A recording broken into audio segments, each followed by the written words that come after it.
할렐루야. 오늘도 주의 이름으로 모인 이곳에 함께하고 계신 하나님을 찬양합니다.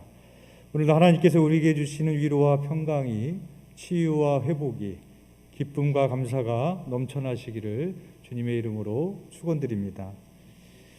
오늘 본문 말씀에 온유한 자는 복이 있나니 그들이 땅을 기업으로 받을 것이며 라고 말씀하고 있습니다.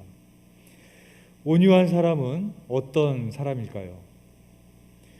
여기서 온유로 번역된 헬라어 프라우테스와 그에 상응하는 히브리어 아나우의 뜻은 온순함, 겸손, 부드러움, 유순함, 낮춤 이런 뜻을 가지고 있습니다.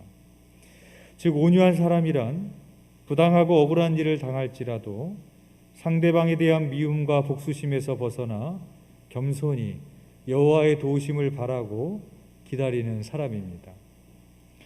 성경에서 대표적인 인물로 모세를 꼽을 수가 있습니다. 민수기 12장 3절에 보면 이 사람 모세는 온유함이 지면의 모든 사람보다 더하니라 라고 모세를 평가하고 있습니다. 근데 여러분, 우리가 잘 알고 있는 이 말씀이 어떤 말씀 뒤에 나오는지 아십니까? 그 바로 앞에 나오는 민수기 12장 1절과 2절을 제가 한번 읽어드리겠습니다. 모세가 구스 여자를 취하였더니 그 구스 여자를 취하였으므로 미리암과 아론이 모세를 비방하니라. 그들이 이르되 여호와께서 모세와만 말씀하셨느냐 우리와도 말씀하지 아니하셨느냐 하매 여호와께서 이 말을 들으셨더라. 이 말씀 뒤에 이 사람 모세는 온유함이 지면의 모든 사람보다 더하니라 라고 기록하고 있습니다. 어떤 의미겠습니까? 모세가 아프리카 여자인 구스 여자를 취하였습니다. 그런데 아론과 미리암이 그 일로 인하여서 모세를 비방한 것입니다. 하나님이 너에게만 말씀하셨느냐 우리하고도 말씀하지 않으셨느냐. 아론과 미리암은 노골적으로 모세의 지도력에 이의를 제기했습니다. 이것은 모세의 가족 간의 다툼의 문제만이 아니었습니다. 자칫 지도력이 갈라져서 이스라엘 백성 전체가 분열할 수도 있는 위기가 되는 것입니다. 그 말씀 뒤에 나오는 말씀이 이 사람 모세는 온유함이 지면의 모든 사람보다 더하니라 라고 기록하고 있는 것입니다. 즉 모세는 아론과 미리암에게 부당한 비방을 받았지만 상대방을 향하여 똑같이 공격하고 비방하고 복수한 것이 아니라 아무런 대응을 하지 않았습니다. 그런 모세를 가리켜서 성경은 모세의 온유함이 지면의 모든 사람보다 더하니라 라고 기록하고 있다는 것입니다. 고라 일당이 모세를 향하여 반역을 했을 때에도 동일합니다. 고라 일당이 모세와 아론을 향하여 이렇게 말합니다. 너희가 분수에 지나도다 회중이 다 각각 거룩하고 여호와께서도 그들 중에 계시거늘 너희가 어찌하여 여호와의 총회 위에 스스로 높이느냐. 당을 짓고 모세의 리더십에 대항했던 고라 일당을 향하여서 모세는 거칠게 그들을 공격하거나 그들을 대항하여 싸웠던 것이 아니라 하나님께 나아가 엎드렸습니다. 이것이 바로 모세의 온유함입니다. 예수님께서는 자기 자신을 가리켜서 나는 온유하고 겸손하니 라고 말씀하셨습니다. 온유하신 예수님의 모습을 이사야에서 이렇게 기록합니다. 이사야서 53장 7절의 말씀입니다. 그가 곤욕을 당하여 괴로울 때도 그의 입을 열지 아니하였으며 마치 도수장으로 끌려가는 어린 양과 털 깎는 자 앞에서 잠잠한 양같이 그의 입을 열지 아니하였도다. 온유하신 예수님께서는 자신을 향하여 조롱하고 멸시하고 핍박하는 자들을 향하여 복수심에 불타서 그들을 증오하거나 공격하지 않으셨습니다. 오히려 입을 열지 않으시고 침묵하시며 그들을 위하여 묵묵히 십자가를 져주셨습니다. 이렇게 보면 온유한 사람은 아무런 힘이 없는 나약한 사람으로 비춰집니다. 온갖 핍박과 구박에도 아무 말 없이 묵묵하고 맨날 빼앗기고 부당한 일을 당하여도 항의하지 않고 그렇게 살아서 오늘날 같이 이렇게 치열한 생존 경쟁 사회에서 살아남을 수야 있겠습니까? 그러나 오늘 본문은 우리들에게 이렇게 말씀하는 겁니다. 온유한 자는 복이 있나니 그들이 땅을 기업으로 받을 것이며.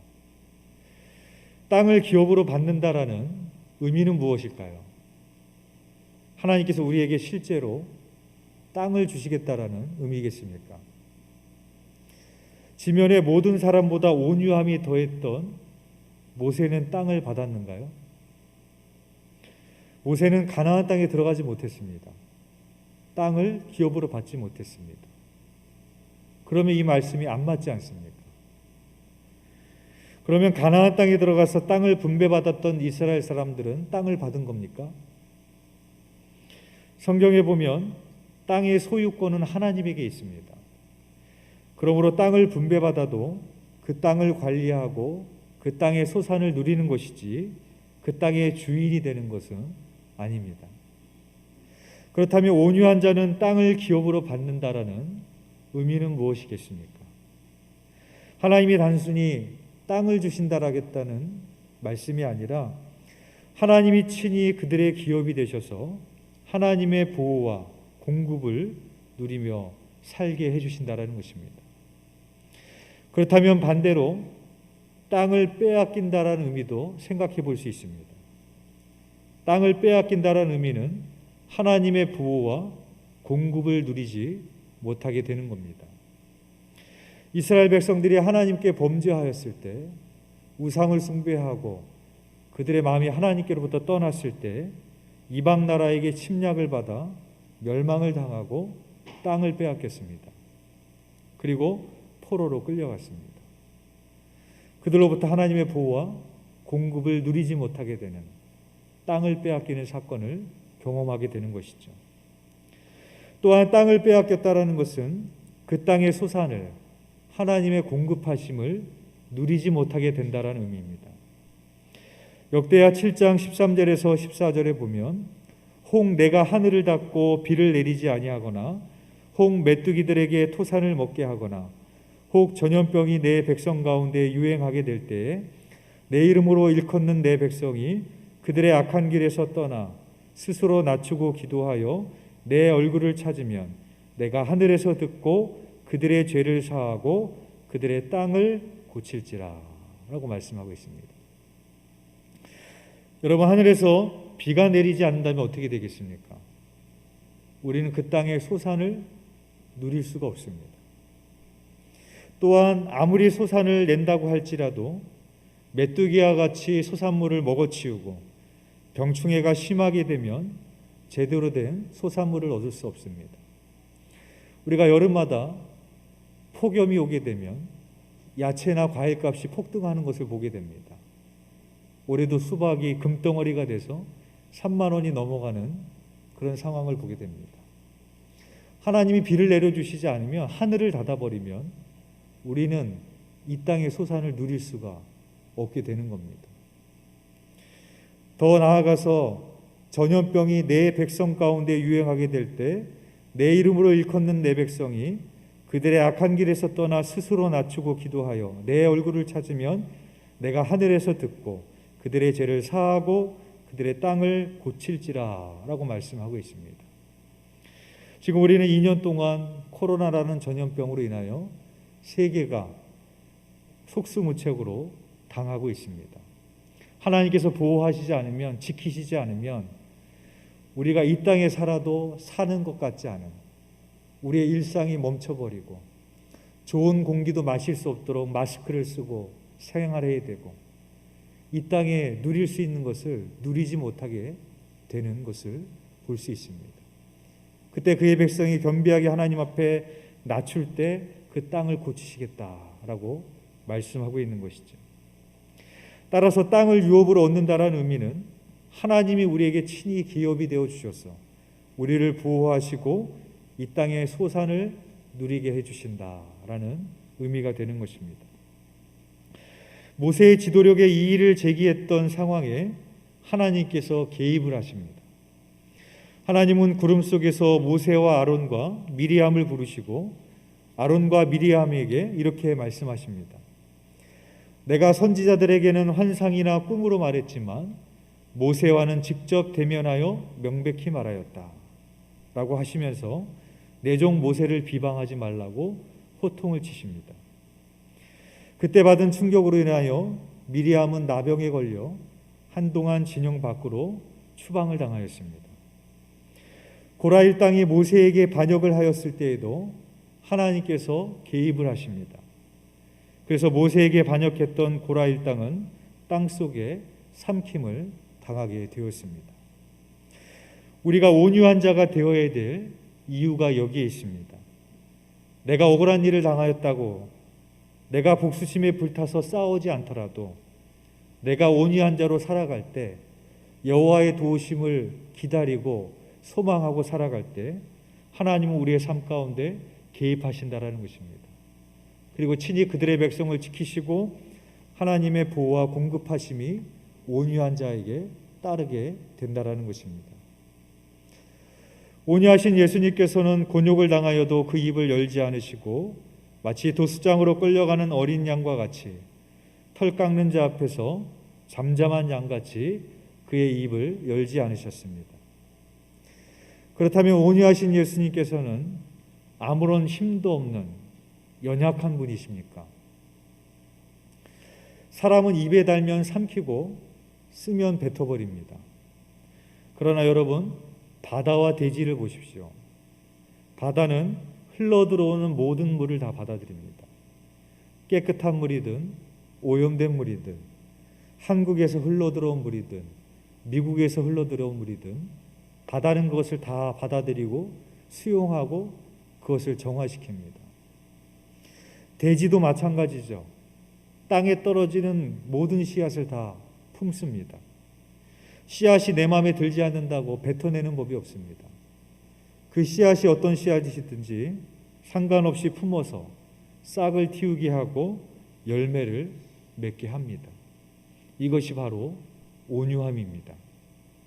사람들에게 멸시와 조롱을 당하면서도 아무런 말도 하지 않으셨던 예수님은 너무 연약하고 아무런 힘이 없으신 분이 아니라 이 세상의 모든 죄인들을, 심지어는 나를 멸시하고 조롱하는 사람들까지도 다 품으셔서 그들의 죄를 정화시키고 그들의 죄를 사하시는 진정으로 강하시고 위대하신 온유하신 예수님이신 것입니다.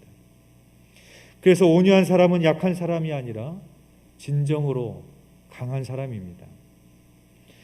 온유를 한자어로 보면 따뜻할 온에 부드러울 유를 씁니다. 즉 온유는 따뜻하고 부드러운 마음이라는 것이죠. 태어난 지 얼마 안 된 아이들의 두상을 만져보면 그 두상이 머리가 부드럽습니다. 숨을 쉬기 때문이죠. 어린아이들의 살과 뼈는 부드럽습니다. 그러나 사람이 점점 나이가 먹어가며 있어서 몸의 유연성이 사라지고 몸이 빳빳해지고 굳어지기 시작합니다. 그리고 급기야 사람이 죽게 되면 몸이 딱딱하게 굳어버립니다. 꽃이나 동물이나 사람이나 공통적으로 생명에 가까이 갈수록 부드럽습니다. 유연합니다. 그러나 죽음 후에 가까이 갈수록 빳빳해집니다. 굳어집니다. 영적으로도 마찬가지입니다. 영적으로 생명력이 있다는 것은 그 심령이 따뜻하고 부드러운 온유한 심령이라는 것입니다. 반대로 영적으로 생명력이 사라지게 되면 어떻게 되는가? 그 심령이 메마르고 돌같이 굳은 강팍한 심령이 되고 마는 것입니다. 모세는 하나님의 생명력으로 가득한 온유한 자였다면 바로 왕은 하나님의 생명력으로부터 떠난 강팍한 심령의 소유자였습니다. 출애굽기 5장에 보면 하나님으로부터 부르심을 받았던 모세가 바로를 찾아가는 처음 장면이 나옵니다. 모세와 바로가 처음으로 대면하는 순간이죠. 그 모습을 한번 상상해 보십시오. 모세는 누더기 옷을 걸치고 나무 지팡이를 잡고 80세 된 한 노인이 바로 앞에 서 있습니다. 그와 반면에 바로는 누더기 옷이 아니라 보석으로 화려하게 치장한 옷을 입고 나무 지팡이가 아니라 황금호를 진 채 옥좌에 앉아 있습니다. 완전히 대비되는 장면이죠. 애굽의 최하층 노예 집단을 대표하는 모세와 애굽의 최상위 권력 집단을 대표하는 바로 왕의 대결이었습니다. 누가 누구에게 명령해야 되겠습니까? 상식적으로 생각해 보면 바로가 모세에게 명령해야 되는 순간입니다. 그런데 바로 왕에 섰던 모세는 바로를 향하여 단도직입적으로 말합니다. 내 백성을 내보내라. 하나님의 말씀을 대언합니다. 거기엔 어떤 해석도 없고 어떤 부연 설명도 없습니다. 누가 더 강한 자로 보이십니까? 겉으로 보면 막강한 군사와 왕권을 가지고 있는 바로 왕이 더 강한 자로 보입니다. 그러나 온유와 강팍이 맞붙었을 때 하나님의 보호와 돌보심이 모세와 함께하고 있었기에 애굽의 군사들은 홍해바다에 다 수장이 되었고 바로 왕은 하나님께 항복할 수밖에 없었던 것을 우리는 잘 알고 있습니다. 고린도전서 1장 27절 말씀에 세상에 미련한 것들을 택하사 지혜 있는 자들을 부끄럽게 하려 하시고 세상에 약한 것들을 택하사 강한 것들을 부끄럽게 하려 하시며 라고 말씀하고 있습니다. 하나님께서는 세상에 강한 자들을 택하셨던 것이 아니라 오히려 세상에 약한 자들을 택하셔서 그들을 연단하시고 온유한 자로 세우셔서 세상에 강한 자들을 부끄럽게 하시는 분입니다. 한국교회 선교 초기 춘천 지방의 개척 전도자로 활약했던 이덕수가 그랬습니다. 이덕수의 고향 고랑포에는 조깃배와 새우젓배가 한강에서 임진강으로 가는 포구였기에 상업 물량이 많았습니다. 그에 따라 술집이 많았고 노름집이 많았습니다. 음주와 도박, 협잡과 강탈 등 죄악에 물든 사람이 판을 치던 고을이었습니다. 거기서도 이덕수는 마을에서 제일 가는 불량배였습니다. 술주정뱅이에다가 도박꾼이었고 아내를 구타하기는 다반사였으며 그것도 모자라 마을에서 벌어지는 온갖 더러운 일에 그가 끼지 않은 적이 없었습니다. 송사에 개입하여 돈을 갈취하려다가 관가에 끌려가 곤장을 맞기가 여러 번이었고 장날만 되면 마을 사람들은 술에 취한 이덕수를 만날까 봐 전전긍긍했습니다. 고랑포에서 이덕수는 기피인물 제1호였던 것입니다. 그랬던 이덕수가 어느 날 장터에 나갔다가 낯선 장사꾼을 만나게 됩니다. 그가 파는 것은 마른 생선이나 옷감이 아니라 성경과 전도 책자를 파는 사람이었습니다. 그는 다른 장사꾼과는 조금 달랐습니다.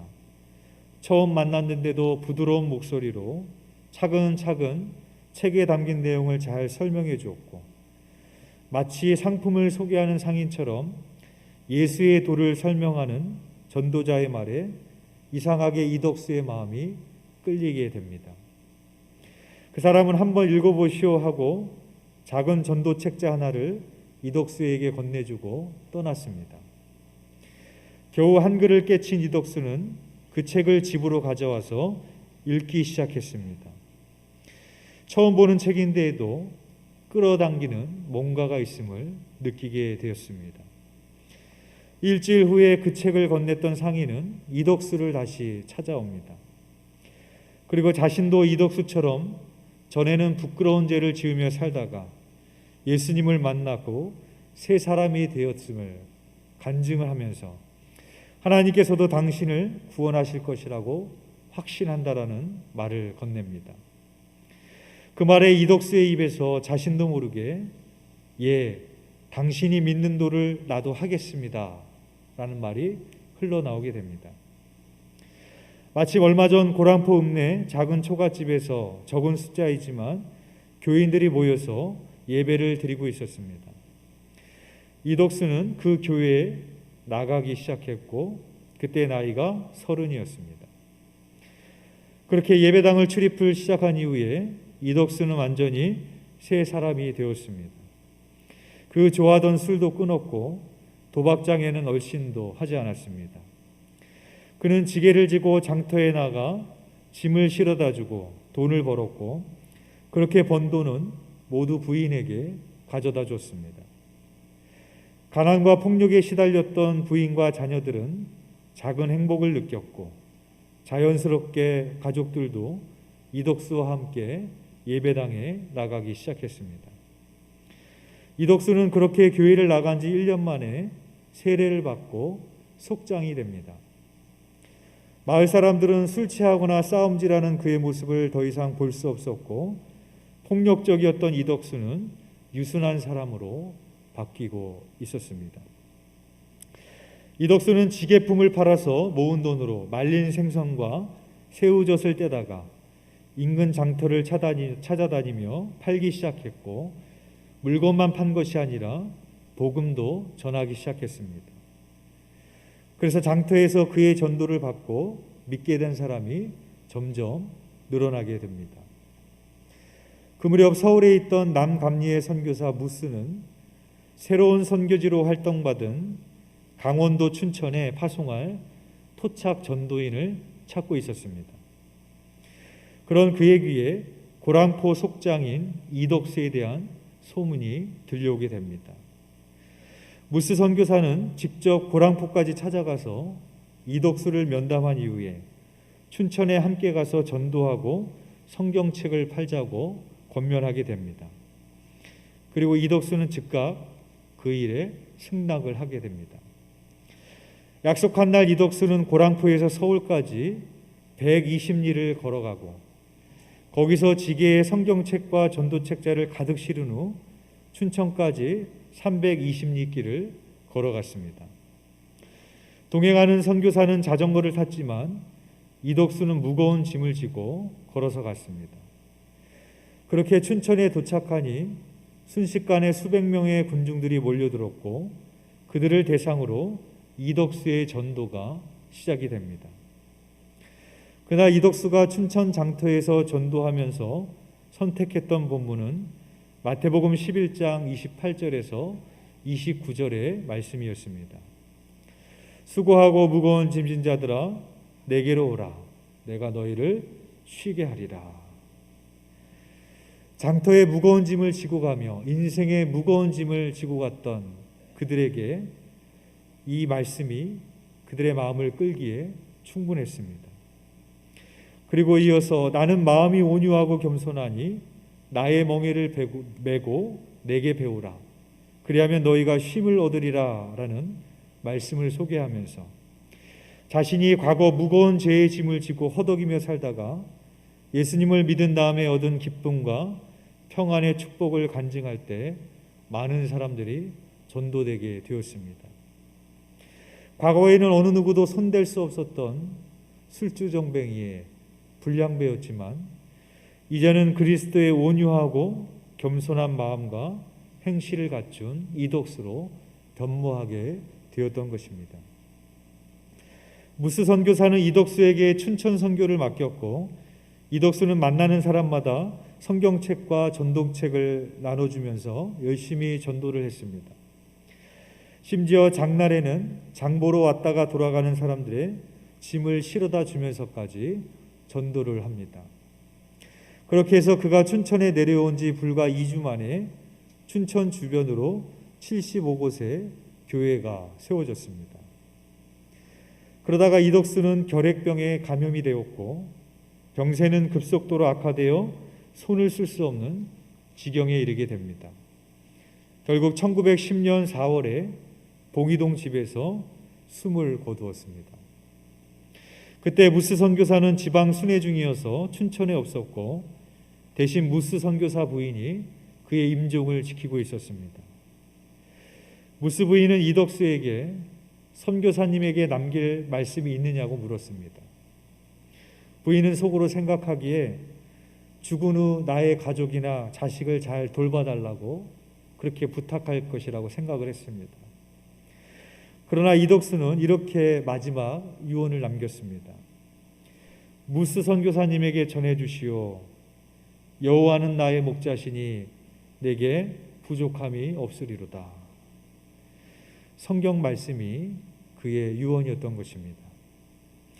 그의 별세 소식은 무스 선교사에 의해서 남감리의 연회에 보고가 되었고, 연회원들은 이덕수 전도사 추모 예배를 드리고 그를 추모하는 기념비를 세울 것으로 결의를 하게 됩니다.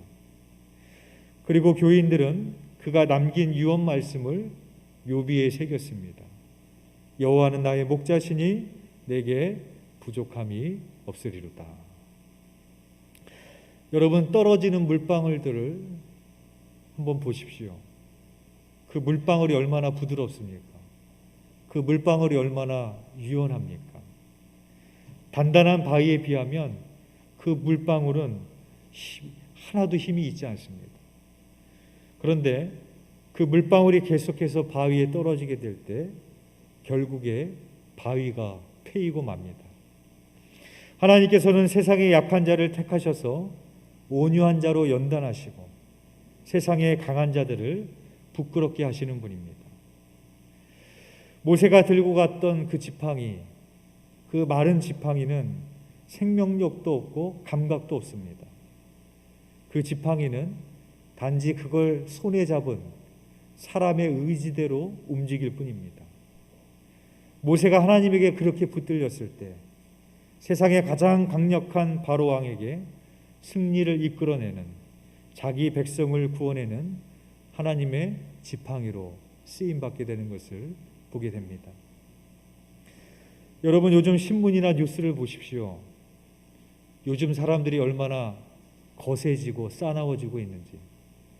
상대방을 비방하고 모함하고 공격하는 것은 다반수이고, 조금이라도 마음에 맞지 않으면 험한 말을 내뱉고 서투르면 찔러 죽이고 잔인한 방법으로 살인을 합니다. 요즘 현대인의 모습에서 온유한 모습을 찾아보기가 참 어렵습니다.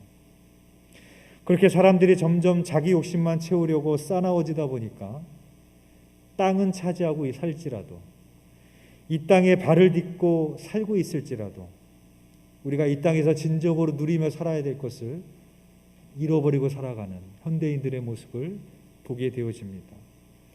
바라기는 모세와 같이 온유한 심령으로 하나님께 붙들려 세상에 하나님의 뜻을 이뤄갈 수 있는 저와 여러분이 되시기를 주님의 이름으로 축원드리겠습니다. 기도드리겠습니다.